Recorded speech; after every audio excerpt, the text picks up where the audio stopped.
Siwan cooperative अध्यक्ष रामायण चौधरी पर हुए गोलीकांड को लेकर अभी हम पहुंचे हुए हैं सोनू सिंह के पास।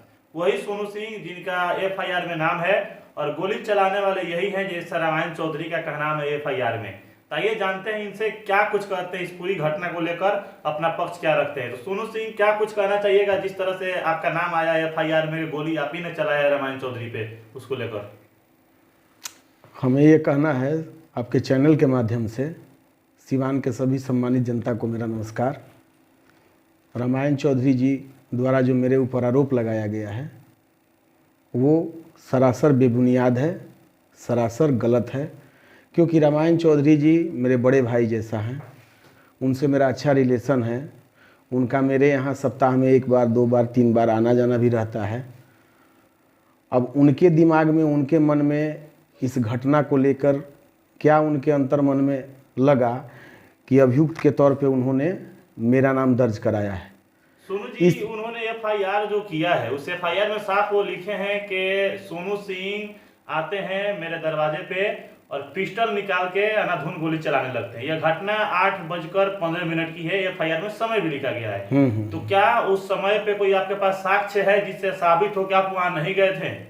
इस घटना को मैं घोर निंदनीय समझ रहा हूँ। ये घोर निंदनीय है कि किसी सम्मानित व्यक्ति के ऊपर अगर गोली चलता है या उन्हें जान से मारने का प्रयास किया जाता है तो ये समाज के लिए सबसे निंदनीय और घोर निंदनीय है।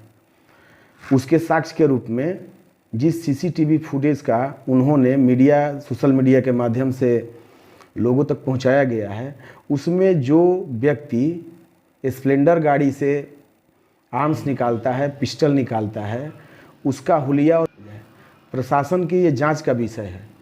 और सेम उसी समय में 7 से लेकर 9 बजे तक मैं अपने आवास पे श्रीनगर अयोध्यापुरी सिवान में उपस्थित था। जो मेरे यहाँ भी उसका सीसीटीवी फुटेज है, जो आज मेरी माता दी एसपी साहब से मिलके आवेदन के थ्रू सीसीटीवी फुटेज का जो साक्ष्य है उन्होंने दिया और उन्हें एसपी साहब महोदय से आग्रह किया कि महाशय इसकी जांच की जाए। मेरा लड़का कहीं दोषी नहीं है, हम कहीं दोषी नहीं है। मेरा कल भी संबंध उनसे अच्छा था, आज भी संबंध अच्छा है, लेकिन उनके दिल दिमाग में मेरे प्रति क्या बैठा हुआ है। कोऑपरेटिव का चुनाव वो लड़ रहे हैं, उनके प्रतिद्वंदी कोई दूसरा आदमी है। हमको उस चुनाव से कोई लेना देना नहीं है। हम लोगों का छोटा मोटा व्यवसाय, अपना व्यवसाय करते हैं। हमारे लिए हमेशा उस सम्मानित रहे हैं और सम्मानित रहेंगे। तो सोनू जी, आप कह रहे हैं कि 8:15 पे जब उन पे गोली चला है उसी समय पर हम अपने घर पे मौजूद हैं और सबूत के तौर पर सीसीटीवी कैमरा का फुटेज भी मेरे पास है जी। तो क्या इसके आधार पे एसपी महोदय जांच करेंगे? हाँ, एसपी साहब से मेरी माताजी ये आग्रह की कि महोदय, जिस पीरियड में ये घटना हुई है उस पीरियड में मेरा लड़का अपने आवास पे था, जिसका सीसीटीवी फुटेज हम लोगों ने एसपी साहब महोदय को दे दिया है। प्रशासन उसकी जांच करेगी। प्रशासन जांच में जो सही होगा उसका हम सम्मान करते हैं और जो जांच उनके द्वारा होगा उसे मुझे स्वीकार है। और दूसरा आपका क्या नाम है कि अगर जो व्यक्ति पिस्टल निकाल रहा है अपने कमर से, उस व्यक्ति का हुलिया और मेरा हुलिया को मिला लिया जाए? हाँ, एकदम मिला लिया जाए। देखा जाए वो लड़का लीन एंड थीन है, पतला है। मेरा वजन 120 kg है। हम बाइक बहुत कम भी चलाते हैं। अगर इस तरह का आरोप मेरे ऊपर लग रहा है तो बड़े भाई जैसा रामायण चौधरी जी हैं, लेकिन मैं उन पे मानहानि का भी केस करूंगा। क्या? शूटर, हमें शूटर बोल रहे हैं कि शूटर है, गोली चलाने वाला। हाँ, गोली चलाने वाला। इस तरह का प्रवृत्ति है और इस तरह का हम लोगों के पास ना कोई, माने समझिए कि दिमाग में है ना किसी तरह का कोई बात है। उन्होंने बोला है कि श्रीकांत भारती के हत्या में ये नामजद हैं, वो चंदा बाबू के जो लड़के हैं उस केस में ये नामजद है। उनको ये पता नहीं है कि उसके अभियुक्त और उसके जो एक्यूज हैं उन लोगों से दूर दूर तक मेरा कोई वास्ता नहीं है। मेरे ऊपर ना कोई केस है, न मेरा कोई आपराधिक छवि है। हम लोग व्यवसायिक हैं, व्यवसायिक काम करते हैं। अब चुनावी रंजिश के चलते उनसे कौन कंपटीशन कर रहा है, वो किससे कंपटीशन कर रहे हैं, मेरे जैसे निर्दोष लोगों को फंसाने का प्रयास कर रहे हैं। क्या माना जाए सोनू सिंह जी चुनावी कहीं ना कहीं रंजिश मानी जाए?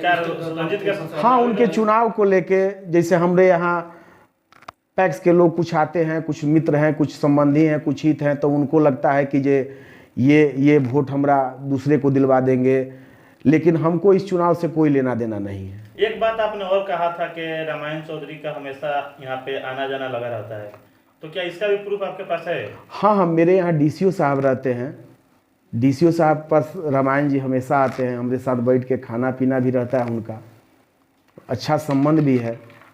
अब उनके मन में मेरे प्रति क्या है वो भगवान जाने, और वो यहाँ आते हैं उसका साक्ष्य मेरे सीसीटीवी फुटेज में निकाल के देख लिया जाए। वो सप्ताह में 1-2 बार जरूर हमारे यहाँ आते हैं। सोनू जी, चलते चलते आप सिवान के एसपी महोदय से क्या मांग कीजिएगा इस पूरी गोलीकांड को लेकर? एसपी साहब से हम ये बोलेंगे कि महाशय, इस कांड की सत्यता से जांच करके जो दोषी हैं उन्हें कार्रवाई किया जाए, और हमें प्रशासन के जांच पे हाँ पूरा भरोसा है। प्रशासन जो करेगी सही करेगी, किसी के साथ अन्याय नहीं करेगी। और रामायण चौधरी ने अपना सीसीटीवी कैमरा का फुटेज भी एसपी महोदय तक दिए वहाँ तक? हाँ, हमने अपना सीसीटीवी फुटेज अपने माताजी के माध्यम से भिजवाया है, और वहाँ वो भी एसपी साहब महोदय से कहवाया है कि सीसीटीवी फुटेज को दोनों को वहाँ से देख लिया जाए कि जो लड़का गोली चलाया है वो और जो मेरा शरीर है वो, ये दोनों शरीर मिलता है या वो कैसा लड़का है और हम कैसे हैं। हम बाइक भी नहीं चलाते हैं, बाइक भी कहीं नज़दीक वगैरह जाना होता है तो चलाते हैं, नहीं तो दूर कहीं जाना होता तो बाइक भी नहीं चलाते हैं। चलिए, बहुत बहुत धन्यवाद। ठीक है।